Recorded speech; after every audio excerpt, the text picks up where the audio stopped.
तो जैसे कि लास्ट एपिसोड में हमने देखा था, जो बायू और जो शियाओ होती है वे दोनों नहाने के लिए पानी के अंदर आ जाती है, और वहीं दूसरी तरफ जो जियान होता है वो बेचारा मुंह फेर के दूसरी साइड को खड़ा हो जाता है। जिसके बाद अब जो शियाओ होती है वो जियान से बोलती है कि हाँ मुझे अभी याद आया, तुम्हारे लिए मेरे पास में कुछ है। जो सुनकर जियान शर्माते हुए उससे बोलता है कि वो क्या है। जो सुनकर जो शियाओ होती है वो उससे बोलती है कि पहले मेरे पास में आओ, उसके बाद ही तो मैं तुम्हें दूंगी। जो सुनने के बाद अब जो जियान होता है वो बड़ा ही कार्टून सा फेस बनाकर अपनी आंखों को बंद कर उसकी तरफ आने लगता है। जो देखकर जो शियाओ होती है वो उससे बोलती है कि अपने सर को थोड़ा नीचे करो। जो सुनकर जियान अपने सर को थोड़ा नीचे कर लेता है, और अब जो शियाओ होती है वो उसके सर के अंदर किसी टेक्निक को डालने लगती है। और जैसे ही वो टेक्निक जियान के माइंड के अंदर जाती है, जो जियान होता है वो एक पल के लिए बहुत ही ज्यादा शौक हो जाता है। वो जैसे ही अपनी आंखों को खोलता है वो अपने आप को दूसरी जगह पर पाता है, जहाँ पर की चारों तरफ अक्षर ही घूम रहे होते हैं। अब जो शियाओ की आवाज होती है वो जियान से बोलती है, ये 4 सिंबल डिवाइन आर्ट है जिसे कि मैं प्रैक्टिस किया करती थी, और आज से तुम इसी को ही प्रैक्टिस करोगे, जिससे जो तुम्हारी कल्टीवेशन की स्पीड है वो काफ़ी ज़्यादा बढ़ जाएगी। और रही इस आर्ट को सीखने की, तो तुम्हें उसकी टेंशन लेने की कोई भी ज़रूरत नहीं है, क्योंकि इस मेथड के साथ में जो मेरी अंडरस्टैंडिंग थी मैंने वो भी तुम्हें पास ऑन कर दी है, तो इसीलिए तुम्हें इसे प्रैक्टिस करने में कोई भी प्रॉब्लम नहीं आएगी। और इस मेथड को करने का सबसे पहला तरीका यह है कि तुम्हें अपनी ट्रू क्यूआई को अपनी पूरी बॉडी के अंदर रन कराना होगा। जो सुनकर अब जो ध्यान होता है वो भी वहाँ पर कल्टीवेशन करने के लिए बैठ जाता है, और वो कल्टीवेशन करते हुए बोलता है कि ठीक है मैं ट्राई करता हूँ। जिसके अब हम थोड़ी देर बाद का सीन देखते हैं, जहाँ पर कि जो जियान होता है उसकी चेस्ट के ऊपर एक फायर की बॉल सी आ गई होती है, और जो जियान होता है वो शियाओ से बोलता है कि सिस्टर शियाओ, मैं अपनी बॉडी के अंदर ऐसा फील कर रहा हूँ जैसे कि मेरी बॉडी के अंदर आग लगी हो। जो सुनकर जो शियाओ होती है वो हंसते हुए जियान से बोलती है कि ऐसा इसलिए फील हो रहा है क्योंकि जो तुम्हारी ट्रू क्यूआई है वो फायर ट्रू क्यूआई है, तो इसीलिए तुम्हें अगर इसे कंट्रोल करना है तो तुम्हें इसकी काफ़ी ज़्यादा प्रैक्टिस करनी होगी। जिसके बाद अब जो बायू होती है वो जियान से बोलती है कि जो शियाओ है वो एक एल्केमिस्ट भी है, तो इसीलिए तुम एल्केमिस्ट की भी प्रैक्टिस कर सकते हो, लेकिन उसके लिए तुम्हें ज़्यादा जल्दी नहीं करनी होगी, क्योंकि एल्केमिस्ट के लिए ग्रेट टैलेंट की ज़रूरत पड़ती है।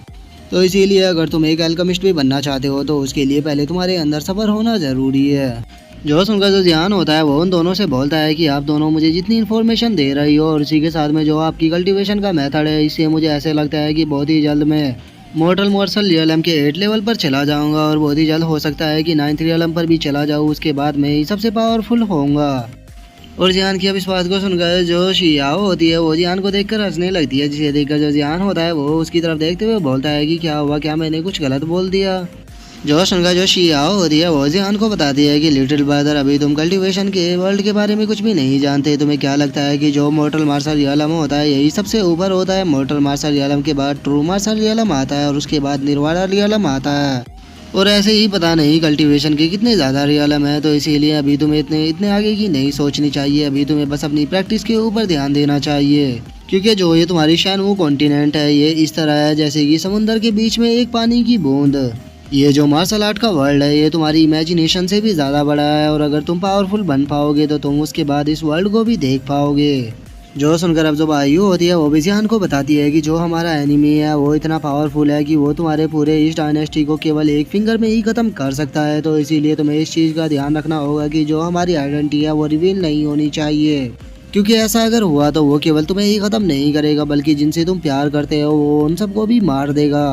और अब उन दोनों की ऐसी बातों को सुनकर जो जियान होता है वो शियाओ से शौक होते हुए बोलता है कि मैं तो यही समझता था कि जो मॉर्टल मार्शल रियलम है इसका 9th लेवल ही सबसे पावरफुल होता है, लेकिन अब आप लोगों की बातों से सुनकर तो मुझे ऐसा लग रहा है कि ये सबसे ज़्यादा कमज़ोर होता है। जो सुनकर जो शियाओ होती है वो जियान के करीब आते हुए उससे बोलती है कि लिटिल ब्रदर, तुम्हें नहीं भूलना चाहिए कि अब तुम्हारे पास में यीन एंड यांग की डिवाइन विंस है, और उसी के साथ में तुम 4 सिंबल डिवाइन आर्ट की प्रैक्टिस कर रहे हो, और चूंकि तुम्हारे पास में फायर ट्रू क्यूआई है तो इसीलिए तुम एल्केमिस्ट भी बन जाओगे। और याद रखना, अगर तुम प्रैक्टिस अच्छे से करते हो तो तुम एक दिन इतने पावरफुल बन जाओगे कि इस वर्ल्ड के अंदर कोई भी तुम्हारे सामने नहीं टिक पाएगा। और इतना बोलकर अब जो शियाओ होती है वो पानी से बाहर आ जाती है, और वो पानी से बाहर आते हुए बोलती है कि मेरा तो अभी भी नहाकर मन नहीं भरा, मेरा मन कर रहा है कि मैं अभी कुछ घंटे और नहाऊं। और उसके इतना बोलते ही जो बायू होती है वो जियान से बोलती है कि जियान, तो जो तुम्हारी फाउंडेशन है वो अभी बहुत ज़्यादा वीक है, तो इसीलिए तुम्हें अभी प्रैक्टिस करनी होगी। जब सही टाइम आएगा तो मैं तुम्हें डेविल कल्टीवेशन के मेथड को भी सिखाऊंगी। और गाइस यहाँ पर आप लोगों के लिए एक क्वेश्चन है, आप लोगों को बताना होगा कि जो शियाओ और जो बायू है इन दोनों में से कौन ज़्यादा हॉट है और कौन ज़्यादा क्यूट है।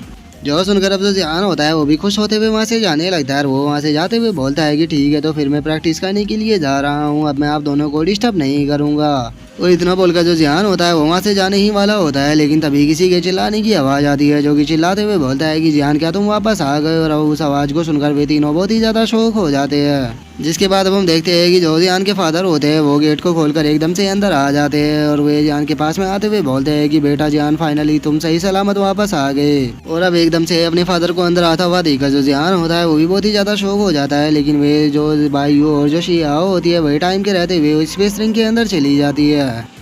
जिसके बाद अब जो जियान के फादर होते हैं वो जियान के गले लगकर रोते हुए उसे बोलते हैं कि बेटे मुझे अभी पता लगा कि तुम डेविल क्लिफ से बाहर आ गए हो, लेकिन मैंने सुना है कि डेविल क्लिफ के पास में बहुत ज़्यादा डेड क्यूआई होती है, इसीलिए मुझे तुम्हारी बॉडी को चेक करने दो, कहीं तुम्हें कुछ हो तो नहीं गया।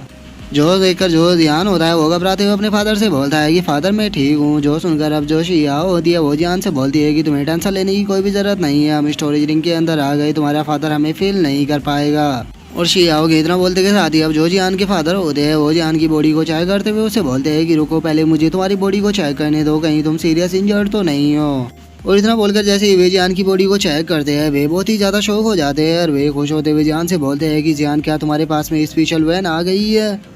जो सुनकर जो जियान होता है वो अपने फादर से बोलता है कि फादर ये होली स्पिरिट ग्रास के कारण हो पाया है, उसके कारण ही मुझे स्पेशल वैन मिल पाई है, जैसा उसके बारे में कहा जाता है वो पूरी तरह से वैसी ही है और उसे पाने के लिए मेरी लाइफ को खतरे में डालना मेरे लिए बेकार नहीं गया। जो सुनकर अब जो जियान के फादर होते हैं वो भी रोने लगते हैं और वे रोते हुए जियान से बोलते हैं कि बहुत बढ़िया बहुत बढ़िया। जो सुनकर अब जो जियान होता है वो भी फुल कॉन्फिडेंस में आ जाता है और वो कॉन्फिडेंस में आते हुए अपने फादर से बोलता है कि फादर अब आपको पैराट्रीज की जो पोजीशन है उसके लिए कंप्लीट करना चाहिए, क्योंकि मुझे आपके ऊपर पूरा यकीन है कि आप सक्सेस होगे। जो सुनकर जो जियान के फादर होते हैं वे भी काफ़ी ज़्यादा खुश हो जाते हैं और वे खुश होते हुए बोलते हैं कि लगता है कि गॉड भी ऐसा ही चाहते हैं, तो वे ठीक है मैं भी अब पैराट्रीज की पोजीशन के लिए कंप्लीट करूँगा। बेटा अब टाइम आ चुका है कि हम इस सैन फैमिली को दिखाएं कि हम बाप बेटा मिलकर कैसे इस सैन फैमिली के ऊपर राज करते हैं। और इतना बोलकर हम देखते हैं कि वे दोनों जोर जोर से हंसने लगते हैं।